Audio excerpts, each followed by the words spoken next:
Hello, I'm Lindley Gooden. I'd like to welcome you to the Market Force Telematics Webinar.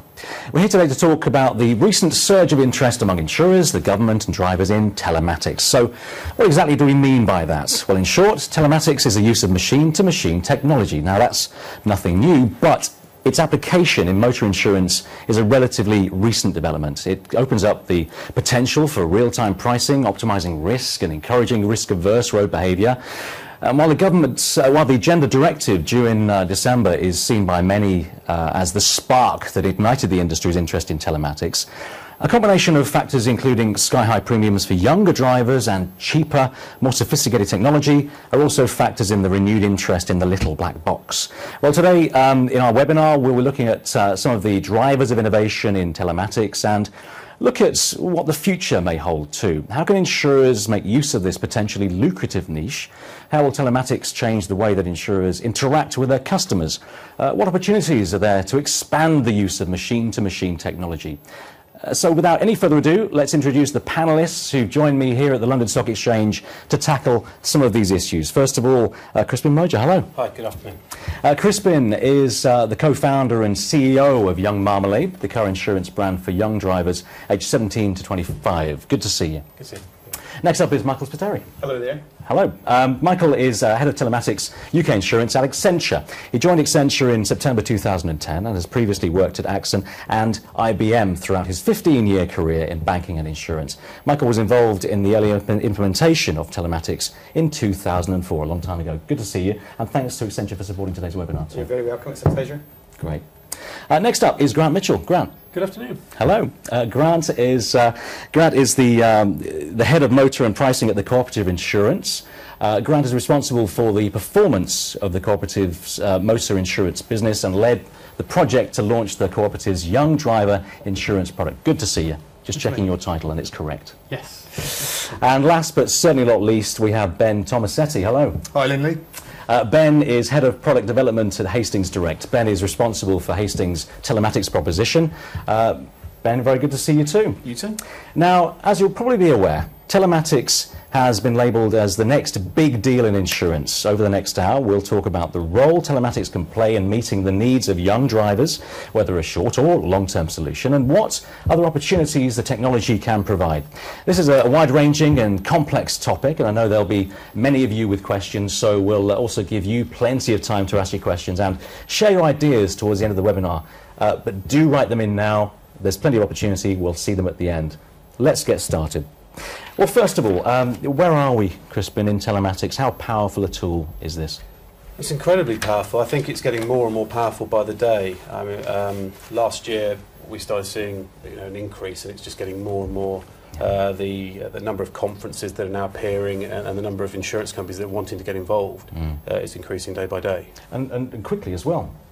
Yeah, absolutely. I mean, I think, to Crispin's point, I think we'll see an acceleration going forward for a whole bunch of reasons we'll cover in the next hour. Yeah. Ben, what's your take? Well, I think the adoption has gone through the roof over the last sort of 12 months. That will continue. And I think as people get more and more used to the data, how to engage with the customer, that's just going to accelerate it and make it more and more powerful. And Grant? Yeah, I think it's still a relatively niche product at the moment, but I think the public's becoming increasingly aware of the concept and used to it. And I think it will explode up. All the major insurers now are either have a product running or are developing or in pilot mode. I think it will really take off over the next couple of years. What do you think will be most decisive in the development, Crispin?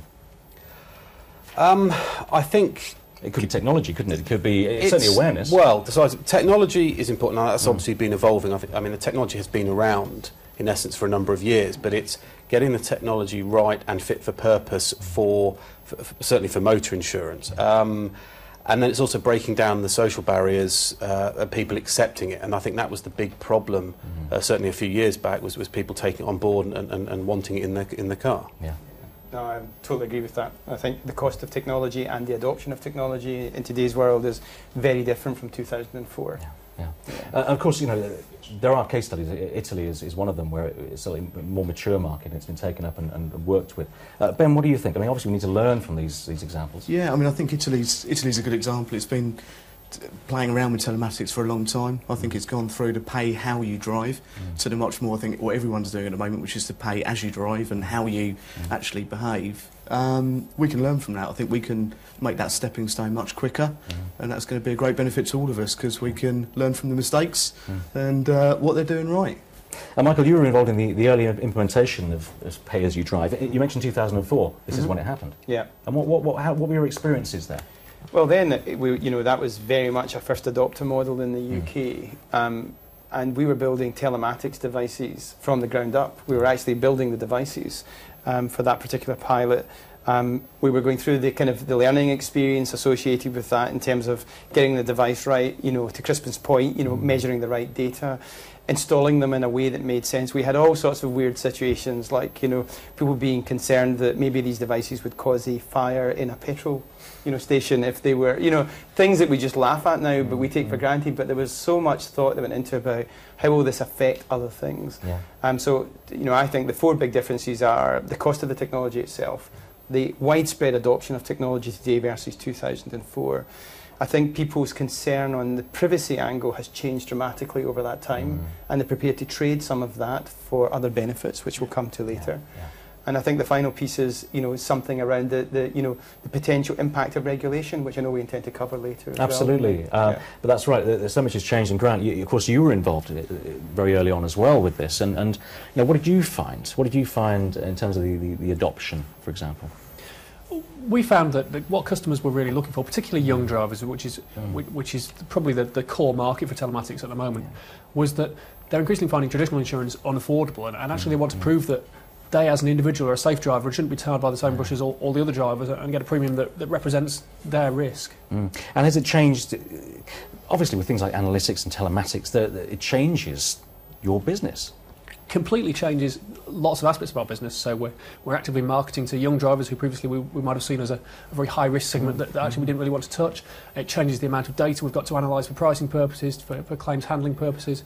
But actually the fundamentals are the same. We're still looking to provide a product to the customer that meets their needs at a price they can afford. And we're still looking to analyse the data in a way that gives us insight to predict what risk an individual presents. There's a lot of nodding going on over here, so a lot of agreement. It can really, I guess it's the view of your business model. It changes. You are now updated. Definitely. I mean, I think never before have we had, firstly, more control over the risk. So being able to understand, and that's our jobs, all our jobs, forgetting the black box in the technology is managing risk. Yeah. And this gives us the capability to do that. And secondly, to be able to engage with the customer. And I think the telematics proposition helps us manage the risk and improve that customer engagement and have a much deeper, wider relationship, which can only be good for all of us. Effectively, you can price on fact rather than statistical information about a certain peer group. Yeah. You can actually see exactly how a driver is driving, how they perform in certain times of day and night, and over a period of time. Of course, understanding of data is very, very important here as well. You need to be able to handle data, not just take bunches of data, but to use it, to really analyse it. And so the age-old argument that I'm a young driver, I'm going to be penalised for my car insurance, that could well be out of the window very shortly, once telematics is really effective. Yeah, so? It's already happening, right? Well, it is. I mean, obviously that's the market that we're in, and the co-operative, certainly for young drivers, and as we've said, it's certainly the growth area for telematics, but it does mean that young drivers can be priced and insured on on how they drive, and so the irresponsible drivers who have often caused the prices to be so high can effectively be, well, not so much priced out, but it gives the better drivers a chance to actually show what they can do. And I mean, the amount of calls we get, and I'm sure the other people here get the same, young drivers phoning up saying, well, it's not fair, why should we be penalised because of other people on the road? We've got a great example of that, I think, which is within our staff. We did a staff trial, and we had a young driver, under 25. We had someone that was a professional, was 40 plus, on paper, both risks could be presented to a traditional insurer, which risk you're going to bet. After a couple of months, best driver you can guess where this is going, was the young driver. It was a much safer driver, braking, speeding, everything. So I think the whole stereotype about young drivers, this is data that's going to really help us stunt that out. And that's a very good point. Sorry, you. No, please do. But on analytics, I think it's creating real insight. You know, it's it's pricing the individual risk, and you can only do that. And if you think about the difference between 2004 and 2012, the ability for us to, take large amounts of data, understand it and create insight from it that you use for either risk pricing or for any other, perhaps cross-selling or, additional products or providing different services is vastly different from what it was then. And when we were talking before we came to the studio today, we were talking about how you'd actually, in 2004, early on, you'd driven. Of course, you all have experience of this now. Yep. How does it, we'll talk about customer experience later on, but how does that kind of affect the way you drive? What are you getting back from behind the wheel? Well, I think it's a personal view, but my personal view is it's no bad thing to think that, you can be, observed about how you... I don't see it as a big brother thing. I see it as a kind of responsibility play as well. One of the things that we've observed with drivers generally is that the feeling of anonymity can create a particular dynamic. And I think taking that away and just being aware actually makes you... And particularly with traffic density increasing the way it is in the UK, and people's behaviours changing correspondingly to that, I think it's a way of calming that back down, actually. Of course, engagement awareness needs to come from on high to enact change. The politicians, Ben, what do you think in terms of the acceptance of this as an idea and perhaps having government help to get adoption? Well, I think we've seen recently a lot of political focus on the cost of insurance generally, and specifically for young driver insurance. I think the government's going to welcome any tool that the insurance industry adopts to reduce the cost of young driver insurance. But that telematics, is that going to drive the change? It certainly increase the awareness, but this is going to be market-led. The adoption of telematics will be market-led. It will be, actually, can we use this data to understand price, underwrite better, increase customer engagement? If the answer to all those is yes, which I think we all believe, then it won't need the government to tell us it's the right thing to do. We know ourselves. Yeah. Well, that set the scene for us very nicely. Let's turn to you now and get you all involved by conducting a quick live poll. You can see the question and vote on the right-hand side of your screen. So the question is, which demographic, other than young drivers, are insurers going to be to most successfully target for telematics over the next couple of years? Okay, apart from young drivers. So you've got 4 options on your screen. Number 1, none. It'll remain a young driver's product. Number 2, elderly drivers. Number 3, female drivers. Or number 4, universal use. Okay, so hopefully you got that. We'll look at the results of that in just a few minutes' time. Vote now and we'll put your views to the panel in just those few minutes' time. Well, let's keep our focus on young drivers for the moment. According to a Transport Select Committee survey, 96% of young drivers already feel that they're being priced off the road. So why are young drivers becoming riskier, potentially, and more expensive to insure? Ben, first of all, are they riskier? I think we've already heard one story from you that says not every time. No, certainly not. And I think young drivers aren't becoming riskier. That's the first point. The cost of insurance has gone up for everyone. Young drivers have been really the hardest hit amongst that because, percentage-wise, they've probably seen not significantly greater increases, but when these guys are paying £1,000, £1,500, £2,000, obviously the absolute amount they're going to be paying goes up. So, no, they're not riskier. And I think there's now a approach from the industry to say, well, actually, how do we reduce that risk? Young drivers have more accidents, therefore their cost is always likely to be higher, but our role as risk managers is to reduce that and help them reduce the number of accidents they're having. I've never had an accident, touch wood, and once, many years ago, I was young. So I shouldn't be any less safe now than I was then, and vice versa. But Michael, you were nodding during that. This idea of personalising, this is the whole idea. It's control. Not only insurers having control, but also the user, the end user, having control. Yeah, I mean, I think we'll see moves where how that information is displayed. I know we've already debated, in the past about whether it's, a dashboard experience or whether it's a word I don't like in the industry at the moment is gamification, but making it fun, and that particularly works in fleet examples perhaps, or in groups of drivers where you have a pooling effect. And I know Crispin has a point of view on this about its competitive nature and driving behaviour, creating scores that can encourage the right behaviour, and I think we'll see more of that. There are lots of criteria, aren't there? And young Marmalade judges on many, looks at many, including braking, cornering, acceleration, and many others. I mean, what sort of criteria? Before we talk about your personal experience and your racer instinct, is there disagreement on what the best criteria are, or whether there should be many or few? I mean, it's as long as it is short. I think different insurance companies will want to look at different things, and I suppose partly dependent on what maybe they've been hit with before. What we've tried to look at is driver behaviour and attitudes towards driving, and so that does incorporate acceleration, braking, cornering.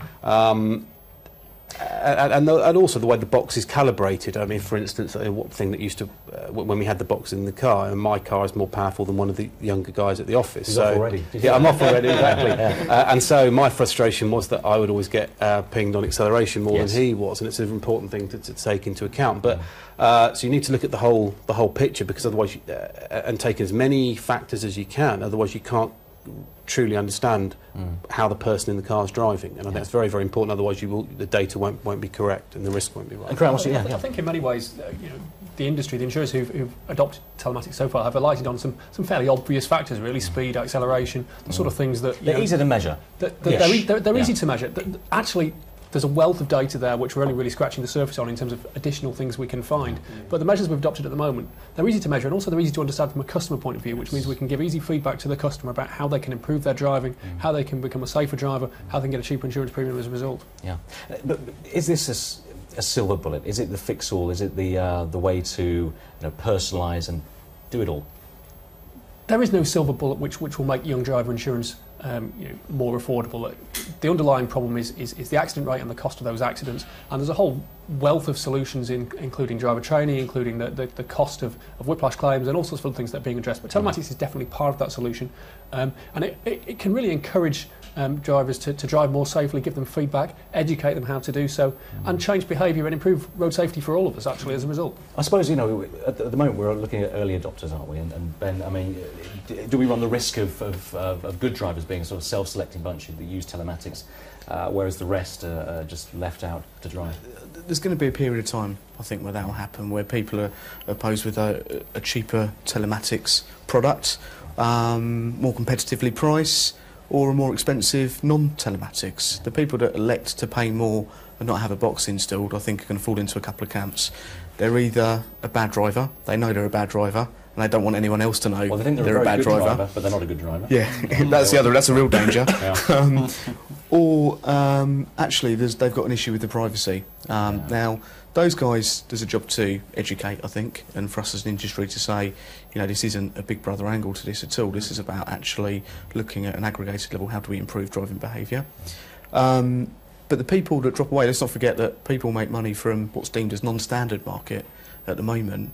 People that don't opt to have a box, there's still going to be an opportunity to price, underwrite, sell products to those people, and make money. So I think there's always going to be an opportunity. The difficulty with anything, any sort of any domestic meter, for example, is that okay, I've taken on the meter. I'm worried now.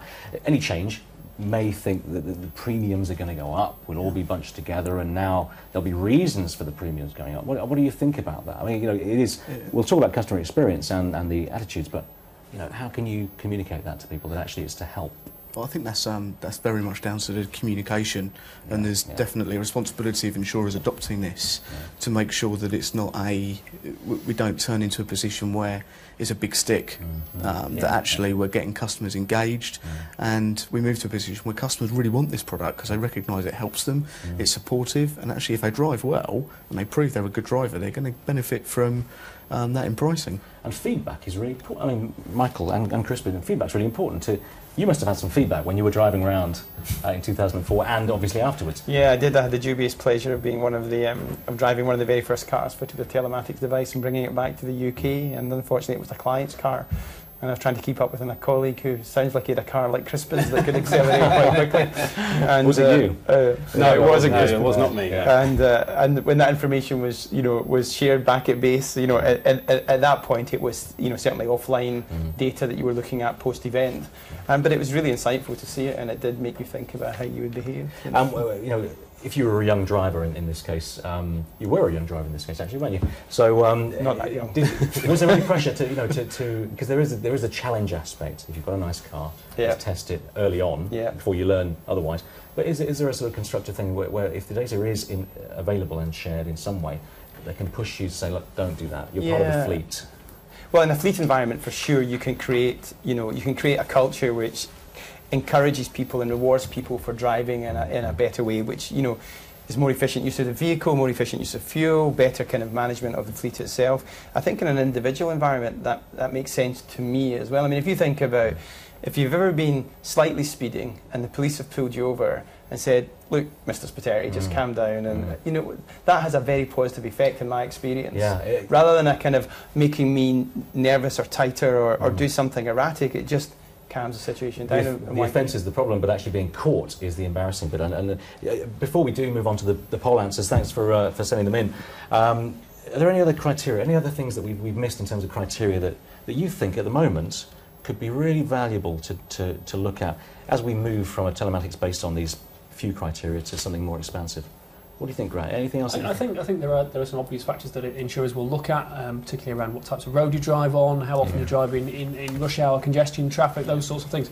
I think that we need to draw a distinction perhaps between there's things which make insurance risk pricing more accurate, and there are other things which a customer can do something about and change their behaviour. So potentially they can't change how often they drive in rush hour because that's their daily commute and that's the pattern they work through. They can change how often they break the speed limit. They can learn to anticipate the road ahead more thoroughly and not brake as harshly.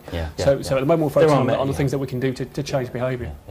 Well, thanks for your poll answers. Let's just remind you of the questions and see if you agree. Which demographic, other than young drivers, are insurers going to most successfully target for telematics over the next couple of years? And the four options were none, it won't have an effect, it'll be young drivers only, 2 elderly drivers, 3 female drivers, and 4 universal use. So let's start this. None, 3%. So that's positive, right? Elderly drivers, 21%. Female drivers, 25%. Universal use 51%. So look, that I guess we expect that really. Thanks for you only had one option, so we gave you the one option, and that's the kind of the spread of it. What do you think about that? So universal use, that's where it's going to be most useful. I think that's massively insightful in itself, right? People are already, so people who are watching this right now are already indicating that they see this as moving much more into the mainstream and moving away from the niche place that it's in at the moment. And I do think to Grant's point earlier, the additional customer insight we'll learn from this will only increase that take up. Yeah. Do you feel the same way about it? Yeah, I mean, I think it's only half. I mean, 51% is universal use, but there is a clear steer. I think there are certain areas, certain target markets that will benefit, certainly in the short term, greatly from telematics. But overall, I think it will come into all of our lives, and there will become more mainstream products, sort of business use and also private use as well. I think that people are ready for it. The public awareness has gone up massively over the last couple of years of this type of product, and I think that enables a much wider take-up, and the cost of technology coming down. So previously, high cost of technology meant it was only really economic for younger drivers or the high premium segments. But as the cost of technology comes down and other solutions become available, that opens it up to the mass market. And Ben, do you agree? Yeah, I think it refers back to the question about how does this change the business model, and I think everyone's looking at their business models to understand how can they make this work for the mass market or the next segment of the market, which isn't just necessarily a high premium business. So yeah, I think that's it's encouraging to see. Interesting that 3% did believe it will just be a young driver's product. Could that be an aberration, or do you think in certain segments that might be relevant? Well, young drivers is obviously the key one, and at the moment they certainly stand to benefit the most from it. And I suppose it may be that with other markets the prices have come down overall, or it's not economically viable to put the box in terms of the saving you're going to get to be monitored. So, I mean, I can understand why people would think the young drivers are going to be the main one, but I do think there are other areas where it can become very effective. I mean, I was talking to someone the other day, and it is slightly off script, but yeah, I drive to Peterborough. I come down to London fairly regularly now. I drive to Peterborough Station, and the amount of cars I see there that are there from 6 o'clock in the morning to 7 or 8 o'clock at night, and that's probably they do 3 or 4 miles. I recognise them from the village. They do 3 miles into the station and 3 miles back, and that's probably all. Yet they're probably paying quite a considerable amount. They're all reasonably expensive cars, and actually something like telematics would be an ideal situation for them, because I mean they're using it, for about 10 minutes every day. Yeah. And hooray for traffic at that time of the morning. Great, slow and steady. Yeah. Well, let's move on to focus on the customer now and the customer interaction. First of all, what's in it for customers? We're hearing what's in it for customers. We're starting to get a picture of that. Grant, what's in it for customers? I think at the moment a lot of customers are simply looking for a cheaper price, and actually a lot of insurers are focused on their ability to provide a cheaper price. But I think as the market matures, there's definitely sort of added value things that can encourage that mass market adoption. So, for instance, theft tracking from a device, driver feedback, either to educate that individual or perhaps to provide some reassurance for parents in the case of young drivers about how their offspring are driving. Things like fuel efficiency, things like automatic breakdown diagnostics from a box plugged into the vehicle. There's all sorts of added value propositions that can make it more of an appealing proposition to the customer. Crispin, yeah. Well, I was going to say one thing. It empowers the customer, and whereas before, to a certain extent, they contact insurance companies, they're given a price, and that's you're right, you can compare it with others, but that's by and large what you're going to get. As I think telematics improves, the customer has much more control over the potential rate they can get, because they can prove what sort of risk they are. And I think one of the things you mentioned, there are many potential criteria out there, but applications. But you mentioned them giving it to a son or a daughter to know where they are and to be safe. That was the same argument used for mobile phones, 10 years ago, when you give your kid a mobile phone and you know where they are. Yep. Do you think is it down to awareness? Is it down to acceptance? Because there is a price aspect here. It's not just you buy one and you go away and enjoy yourself. Do you think it's an awareness thing, an acceptance thing? Ben, what do you think? Well, I think there's definitely an awareness. I think if you'd asked that question and said, the survey had been, do you find the purchase of insurance exciting and that experience? There'd probably be very few people that, if they were honestly answering, would have said yes. Yeah. Actually, if you're now providing an interaction to say, how good a driver am I? Am I better than my next door neighbour? That suddenly makes it a lot more exciting, and so that increases the awareness, that'll increase the adoption. I think it will do both, and it means that people will be sitting there in the office. I think people will be sitting in college and saying, I'm a better driver than you, you need to sort yourself out. So telematics can and is already changing the relationship with, say, the end customer in this case. I think so. Yeah. I think to Crispin's point as well, I think it's a great point. You're no longer pricing on statistical data. You can start pricing on actual information, and what will happen is people will begin to, we've already seen self-selection in the past, but I think what you'll see a much bigger adoption of people saying, actually, I drive well, why should I pay for the guy down the street who doesn't drive well in my premium? It's a great opportunity for insurers. It's a much stronger engagement with the customer. So traditionally somebody might buy a policy and then forget about it for a year and hope never to need it until they come to renewal.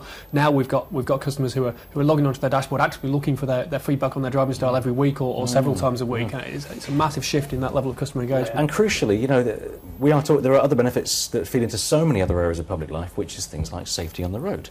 Now, as long as there's feedback, as long as there's good feedback, and real time can be either live, which is a different issue really, or you can log in and find out how you did and benefit from that because perhaps your premium's down. Sure. These are good or points, even the safety angle, particularly for at an individual level. I've got twins of 17 years old, and I want to make sure that I encourage them to drive in a responsible way. And heaven forbid if they did have an accident, and it was on a country road, one of you mentioned earlier, what kind of roads they drive on. If that deceleration data was immediately available and indicated, a shunt of some description, I'd want to know that there was action being taken based on that. And I think that's massively important. Briefly, is it all about the end user? Is it just about, we're talking about the customer, and there are many customers in the chain, and in fact, there will be potentially more as companies and organisations are involved in getting that data and using it and so on. What do you think about that? Well, I think we are. I think we're as much the insurance company is now as much the customer, because there's such a extended value chain, including the manufacturer, the provider of the SIM, the data provider, potentially a data aggregator sitting in there as well. So we're all a customer and need to be mindful throughout. In terms of the end consumer, I think the rest of the value chain sitting down here before it reaches customer has to be defining that proposition with what does the customer want at the end of it, what do they want to see, and I think the winners are going to be the people that adopt that approach. Let's talk about social media for a very short time, believe it or not. Social media, how important is this to share your information, to know how other people are doing, such as the fleet car incidents when you were told to be a certain driver. Social media, larger. Social media now, by and large, runs our lives. I mean, there are people that refuse to get involved in it, but the majority of us have been kicking and screaming, dragged into it, and yet it can improve. It can improve the experience for the drivers and also for the companies. I mean, it's one way for us to interact with our customers more. But from the telematics point of view, the sharing of data, sharing of how you're driving, marketing. I mean, apps that are being launched, and one of the way is the idea is that, break down the barriers for telematics, experience what it's like, but to be able to compare with your peer groups, and that's, for me, my competitive instinct comes out, and I want to see how I'm doing against people I know, my colleagues and people in my local area. There is a privacy aspect here again, as always was, but it is changing. Our interaction is so different to what it was. But I mean, privacy, and I think we were talking earlier, one of the reasons I think telematics didn't take off earlier was because of this sort of big brother and not wanting to share data, and our perception of that has changed massively just in the last 5 or 6 years. Things that are put on the internet now, and certainly by the younger generation who are taking up the telematics offerings, are not so bothered. I mean, whether that's sensible or not is another argument. As long as they have control and sort their privacy settings out. Exactly, but I mean, by and large, some part of that is down to them. But people, certainly the younger generation, are much more acceptive of having their information out there. And it doesn't bother them so much, whereas the old generation, it's a bit more of a hurdle for us to come over. It's how we can use, I think, social media in time as well to install those safety messages back to the drivers. Using things like Facebook, people have started to use Twitter already to be able to convey those safety message. It's a bad day, think about changing your driving behaviour. It's a great tool. We all shop in some way if we use online as with reviews. We want to be our own independent shop, our own independent investigator. So this is bound to be, of course, in so many areas of life, the way it goes, isn't it? Yeah, I think so. Awareness. People give feedback on the products. People give feedback on each other's driving, have a bit of ribbing of their friends about their driving styles and scores, and it all adds to the experience and hopefully encourages safer driving as a result. Well, sorry, please. But another aspect of social media, it allows customers to communicate back to companies, ourselves, and everyone here. Ways to improve the product much more easily than they used to be able to. I mean, previously you phone up a call centre and you say, have you thought about this? Well, it's not going to get anywhere really, is it? But now they can interact directly with the people who can actually influence things. That's right. Well, we must move on to fraud in claims. It isn't just about real-time pricing. Another major reason why premiums are expensive in certain cases is that the high level of fraud, particularly in motor insurance. The ABI estimates that fraud adds an average of £50 to every premium, and many see telematics as a solution. Let's take it apart. Whiplash claims, for example. How could telematics, in a difficult claim to sort out, how could this help? It's already. I mean, you mentioned Italy before. It's already been used in Italy at the moment. Right. Do you know how it was used? Well, I believe it's been used. Because there's research that supports certain G factor, beneath a certain G factor, the likelihood of whiplash is very, very low. So if you can see that data and someone's claiming for a whiplash injury, with a deceleration, I think it's 4G is the key metric. Less than 4G, it's highly unlikely. Less than 2G, it's kind of nigh on impossible. So you can use that data to kind of that would be very useful to to many people, and it's pretty clear cut when you have a stop crash that your deceleration was higher than that.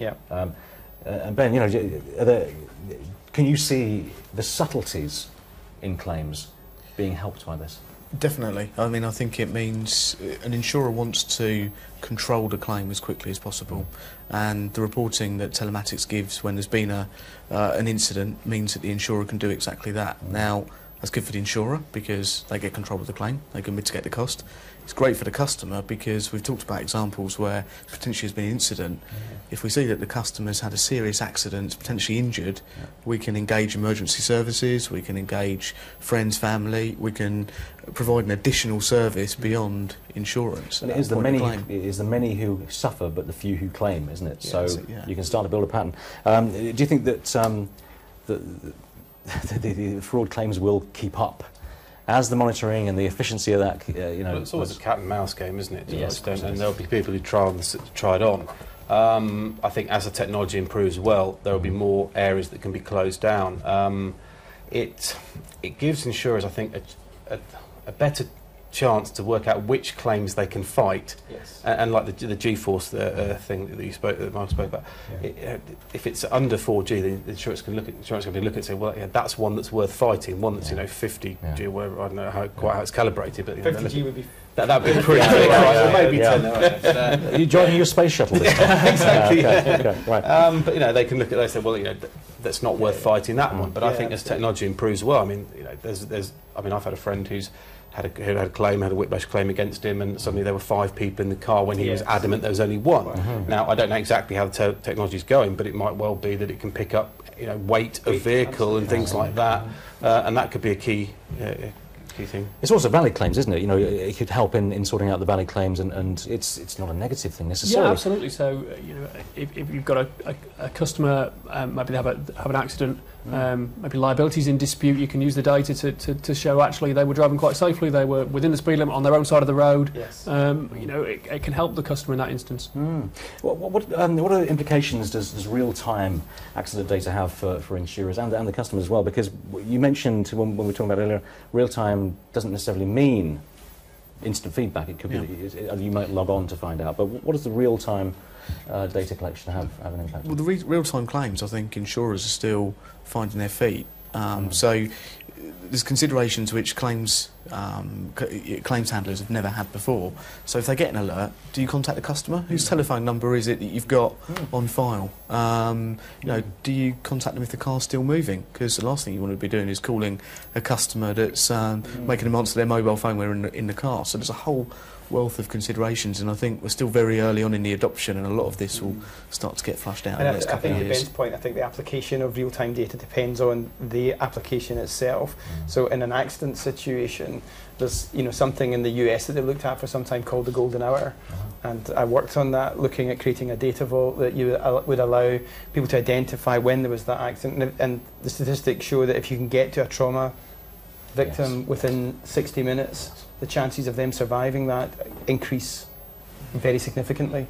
So, there's a great application of real-time data. So it depends on what you're doing, Ben, doesn't it? Yeah. But it's not just accident claims that are helped either. If you think about a theft claim, the box tells you where the vehicle is. We've had examples where the customer's reported the vehicle stolen. We've picked it up within a matter of minutes. I mean, 12 minutes we recovered one vehicle because the box tells us exactly where it is.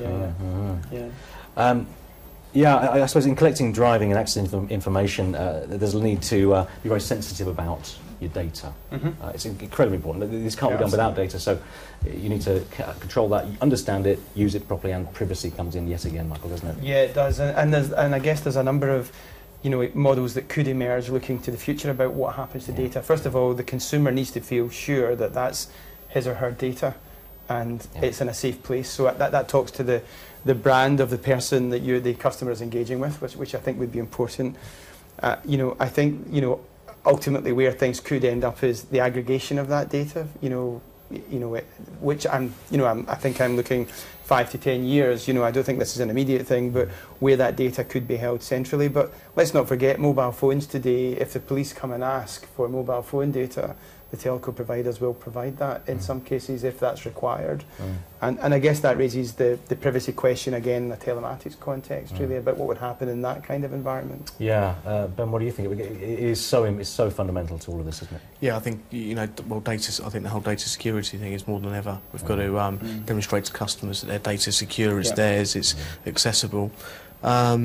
Yeah, I think the other thing is, and there's a myth about the whole Big Brother thing, is that nobody, and there's none of our companies that are sitting there looking at customers and where they are.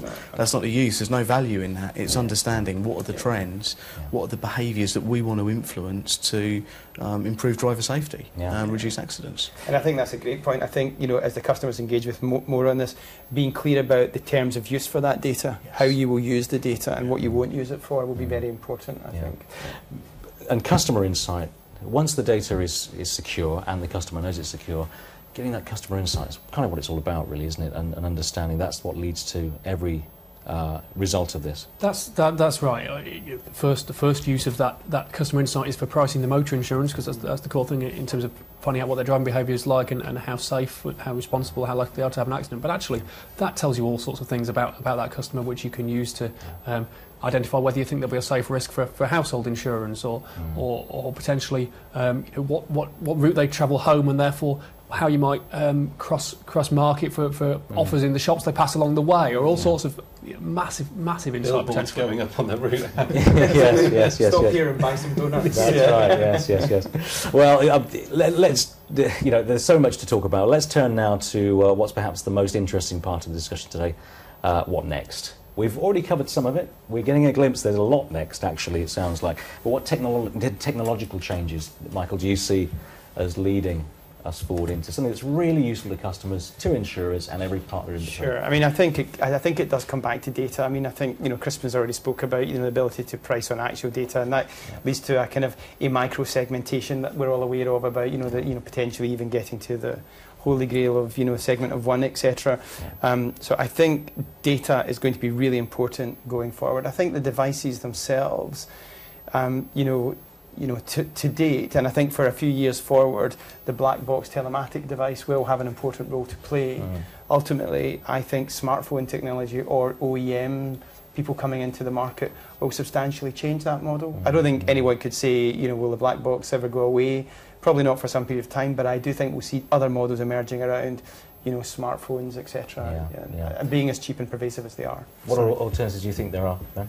Well, I think in the last couple of weeks you've seen Google patent the new glasses. I don't know if you've seen this. The augmented reality glasses. Augmented reality stuff, So it's interesting to see, fast forward 5-10 years, what part is that going to play, where people are driving around in goggles and they're getting real-time information back on their driving and what's happening in front. So it'll be, I think technology is changing so quickly, I think our job's going to be to try and keep up. I think today's age market is that there's loyalty is becoming less and less. It's price sensitive, and that's where the aggregators have done so well. But I think having telematics, the more data that we can capture on the customer, the positive data actually gives us an idea of what they are, what sort of responsibilities they have, etc., which gives us a chance to then hold on to that customer longer by bringing in additional products that appeal to what they want. And Grant, for instance, if vehicle manufacturers have, there is a question of whether they go in straight away. So if vehicle manufacturers have the data, how can they use that? What can that be usable? Can that feed the entire process? I think there's lots of added value that the vehicle manufacturer can give from that in terms of diagnostics of what's wrong with the vehicle if it breaks down, that sort of thing that a vehicle manufacturer can do. I think insurers and vehicle manufacturers and all the other parties in the chain need to work together and perhaps be less competitive in terms of holding on to their own data and work together better to work out actually how can we make this work best for the customer, and everybody wins. It's always difficult, isn't it? Collaboration or cooperation is difficult to achieve, but if that data is to be shared, it's really important, isn't it, that everyone has access to their bit of the data. Yeah, I think that's right. I think what you'll see is, to the point that Grant just made, you'll see emerging business models where people are more interested in the insight they get from the data rather than owning the data, as long as that data, the data value chain, if you will, is commonly understood and shared by parties in that process. Well, in general terms, before we go to audience questions, thanks for writing them in, what do you think, briefly, is the future of telematics? How large, how important, how much will it change our lives? Michael, first of all, how large a change do you think there is ahead? Well, I think the statistics at the beginning of this event, with 51% of people saying that they think this is going to become a mass market device, is an indicator in itself. I think, things like telematics and things like digital, the term will change because it will no longer be seen as innovative. It will be seen as something that you just do when you insure your car or insure other products. I think it'll become pervasive. Like any technology, it should become natural to use, shouldn't it? It should be a tool to get through to other people, for example, or information. Ben? I think, the vision, I think, is that insurers are able to influence driver safety.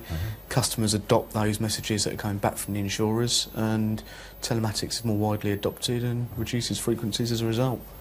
Crispin. Oh, sorry, Grant. I think you're absolutely right, Ben. I think the real opportunity here, forget insurance, there's a real opportunity here for insurers to influence driving behaviours and reduce the human costs, the accidents, improve road safety for everybody. Yeah, fascinating. And Crispin, what do you think?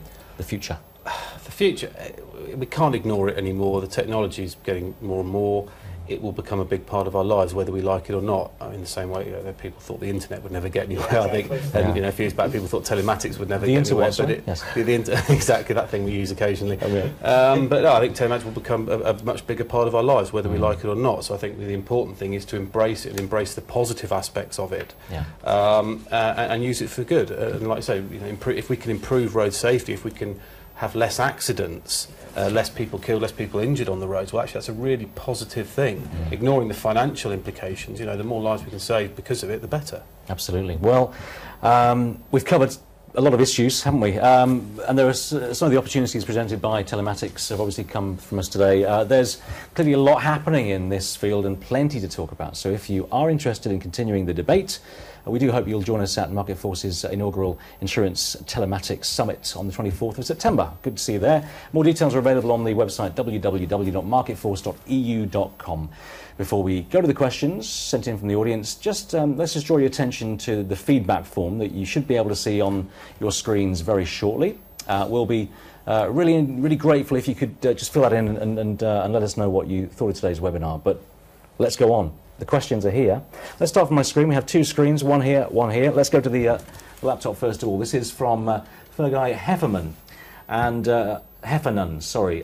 How will insurers use telematics from claims data to determine the optimum levels of what's regarded as safe driving? Right.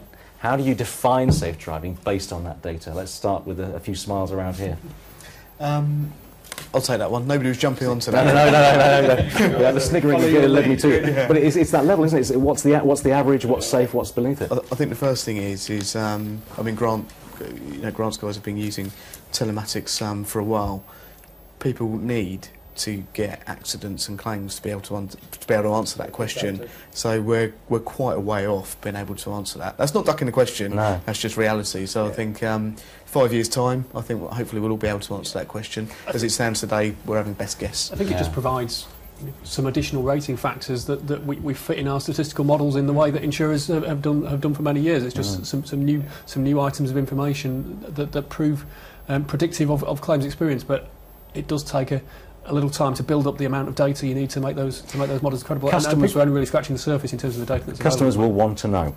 They will want to know, won't they? Whether it's on the Michael scale or the Crispin scale, suddenly.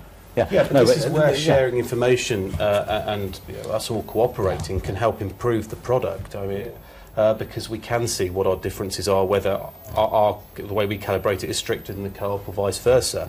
But then that also goes through into the claims data. The claims data is literally when they have, obviously when they have a collision or an accident. But that is important as well, because we can see the levels and sort of circumstances causing those, and then we can price accordingly. But it is going to take a while to get to the optimum level, I suppose. I think the other thing the data gives you is not just about the accidents. You can spot the near misses, there but for the grace of God kind of things.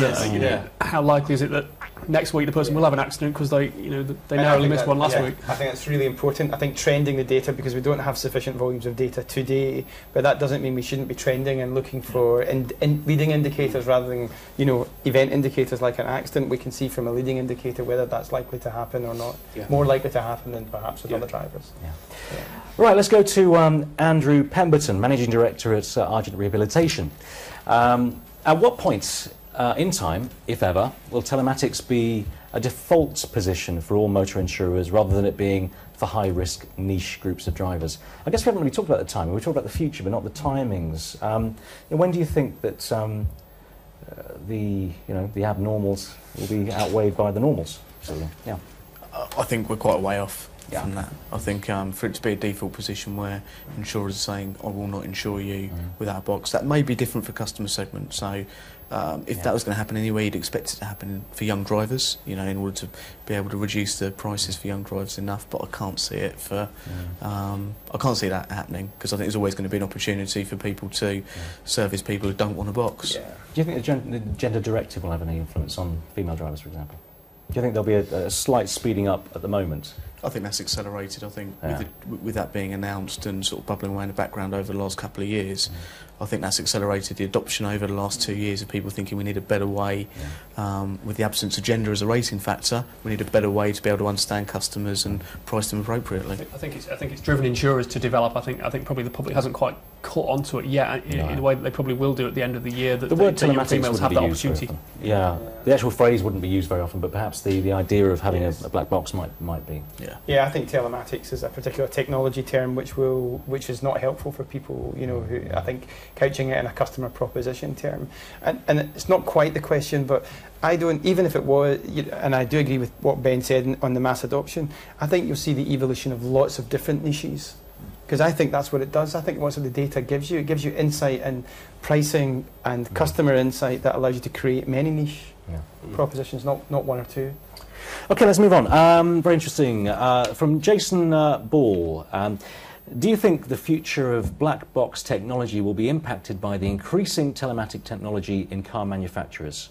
Is smartphone technology the future device for telematics? Look, we've talked about this briefly. You believe, yes, it's going to be part of our everyday lives, and it will be perhaps in our smartphone. I just think mobile devices are so pervasive for us now, and I think one of the arguments that's often used to counter the kind of mobile device, the smartphone device, is its security aspects. Well, there's devices on the market today that already have facial recognition software in them. Right. You know, so I think you will see, you know, an emergence of smartphones. Wouldn't it be unfortunate if your car was stolen and your phone was in the car, and you have two tools perhaps telling you that you've been driving off very fast? I mean, there are of course complications here, aren't there? I mean, setting those boundaries, setting those rules of how you measure and what the measurement means, that's got to be really important before we go that far, hasn't it?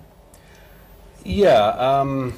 I mean, talking about smartphones, I mean, there's very positives because everyone has, most people have smartphones now. That there's negatives because, you know, it opens itself up to fraud potentially because people say, well, I didn't have the phone on me that day, or I was in someone else's car. Or somebody else. Yeah, exactly. So there is that aspect. There's problems like that. I mean, going back to I think the question about motor manufacturing. Yes, I mean, I think that's going to be a tricky one to integrate, and it's whether the insurers can work with the manufacturers to build a good enough proposition, because I mean, I think the telematics in the cars will have access to it for quite a while, but it's just integrating for the good of for the insurance and for the niche markets as well. It's going to be tricky. I don't know how it will work. No, but very interesting, and clearly it's something they're considering very seriously right now, and they're beginning to introduce I think telematics devices have been fitted by manufacturers, particularly of high-end vehicles, but are increasingly becoming mass market. That takes a while to roll out into the vehicles on the road. It probably takes 15 years before that becomes anything like a mass market thing. But I think it's as Crispin says, it's key for insurers to work with vehicle manufacturers to make sure that those devices that are being fitted aren't just good for the manufacturer's perspective, but meet the needs of insurers as well. And you can look to the USA on that point. You look at what GM are doing today and Ford are doing in the US today. They both offer cars fitted with their particular version of telematics today. You can buy that standard, and that may continue and may come over here. Let's go to my screen here. We'll run through some questions now. We're running out of time. From Tony Ferguson, Sales Director, EMEA at Unirisks. Is there enough rating experience of pay-as-you-drive to take advantage of telematics data? So, are we there yet? Are we there yet? We're talking about cars. Can we use the data? Do we have an experience yet? I think that's, I guess, sort of referring back to the previous answer. It's we're getting a lot of driving information and a lot of driving behaviour, but none of us can really answer yet. You know, does this particular driving style, does this way that the person drives, does that really influence claims frequency? It's going to take us a while to build that up. At the moment, I think we're making educated guesses. There's a grant says we're beginning to feed those into the models, but we're still some way off. I think yes, we are we're already using the data, and it gives us more insight than the traditional, proposal form, how old are you, where do you live kind of stuff. Yeah. Have we reached the end of that road? Absolutely not. There's a vast amount of learning still to go. Jumping to one here, very interesting. How can you prevent the initial draw and appeal of checking your telematics data from fading? How can you keep people interested? Are you getting some experience now? Well, I mean, the interaction we have with our customers is very good. Is it growing? Is it growing or fading? Yeah, they are. No, they're more and more. They're accessing the data more and more, and then it's down to us to keep them interested. But I mean, that's no different from the norm with any business. That's the key about keeping your customers interested in what you're doing. Otherwise, they switch off and they go elsewhere. Yeah. So. But no, I think it's important, and I mean, I keep going back to this little competitive thing, but I think people do like to see where they're going. When I've had the box in my car, it's really interesting. I used to log in every day just to see how I was doing. You do a corner and you think, oh, was I a bit fast there? Wasn't I a bit fast? Let's see how I did. And it's useful feedback for me as a driver to see how I'm doing. And I think people will engage it more and more. Right, finally, one more question sent in very briefly from Ellie Soley, who is Senior Product Development Manager at moneysupermarket.com. How do you think aggregators can best embrace the opportunity telematics provides? It's a very big question again. Very briefly, who thinks that we can talk on the aggregators' behalf? I think very quick, price comparison, because we do a lot of stuff with price comparison guys, and currently, the initial layout of a price comparison site tells you a lot about the product benefits. It's not suited for telematics, so I think you'll see those guys start to explain to customers within the retail space they've got within that window is, why is this device good for you? What's the benefits of it? More tailored to telematics. Yeah, it's going to be customer experience in that, customer communication, isn't it? Well, it really has been a fascinating webinar and discussion. Perhaps I can just turn to our panellists just one more time for a few final words or thoughts on the key messages they'd like you to take away from this webinar today. Right. Very quickly, what do you think we've learned from this that you knew already, but we've communicated it hopefully? Crispin, what do you think? What spotlight? Yeah. What do you think we learned in terms of the effectiveness, the potential for telematics, and how it can help the customer, and you as insurers and the partners in between? What do you think is really important for people to know? I mean, I think it's clear that we all agree that telematics is a growing concern and is very, very important to the industry and for young drivers and for other markets as well. I just think I don't know. We've covered a lot. We've covered a lot. I don't know. I don't know what more I can add. Really. Fine. Let's put somebody else on the spot because there is so much here. I mean, I would say don't make the mistake of assuming that because it didn't work particularly well the first time around, that it's not going to work well the second time around. There was an element of a technology solution looking for a business problem, and I think that has changed massively. For all sorts of reasons that we've discussed today about adoption and about acceptance of various aspects of it, I think it would be a mistake to look to the two, what Progressive did in the United States in 2000 and then what happened here in 2004 and think that defines what's going to happen with telematics. I think it's going to change and continue to evolve. As Crispin clearly pointed out there is just so much. I mean, it's hard to put a hat on it and call it and see where it'll go next. Ben, what do you think? Anything that you can pick out that might be important to do perhaps now? Well, I think all of us remember the industry's got responsibility. This is a new thing. We've got to treat the customer respectfully in this, and avoid this big stick approach. Start to incentivise and engage with the customer, and then it'll be win-win-win. It'll be good for us as risk managers, good for the customer because they're getting reduced prices, and good for road safety. Yeah, road safety was very important. We've talked about it a lot. There are things like that, the added value that you mentioned earlier on. Yeah, I think important. I think that's right. I think telematics is on the cusp of becoming mainstream, both in terms of insurers offering products and in terms of customer take-up, moving beyond that young driver niche into the mass market. And that makes it a really exciting opportunity. And I hope insurers take that opportunity to think of the customer, to add value to the customer, and to not just to use it as a tool to measure the risk better, but to use it as a tool to manage the risk and instill the right behaviours and improve road safety for all of us. That makes sense, doesn't it? Yeah, completely. I mean, I suppose my frustration from where we are is it's perhaps not moving fast enough. I think there is still an aversion, particularly with young drivers in the market I'm in, to improve on the rates. They're still a lot higher than I think they should be and that the data's showing. But I think we need to embrace that and really push it forward and really maybe start testing the boundaries of exactly where it, you know, I suppose where that critical mass is for rate. Yeah. I think it's got a way to go, but it's certainly getting there. Great. Well, we do hope you've enjoyed the past hour. Thank you to everybody who's sent in questions. Our apologies that we didn't have time to get through them all. We never do. There's so many questions. Thank you so much. We do hope you'll be able to join us on the 24th of September for Market Forces Insurance Telematics Summit. In July, we also have Market Forces 7th Annual Claims Forum, which will look at personal lines, SME and London market claims too. Again, check the website for all those details. For now, thanks to the panel and, of course, to Accenture for supporting today's webinar. And thanks to you for your comments, for watching, and we hope to see you at our next event. See you soon. All the best. Take care.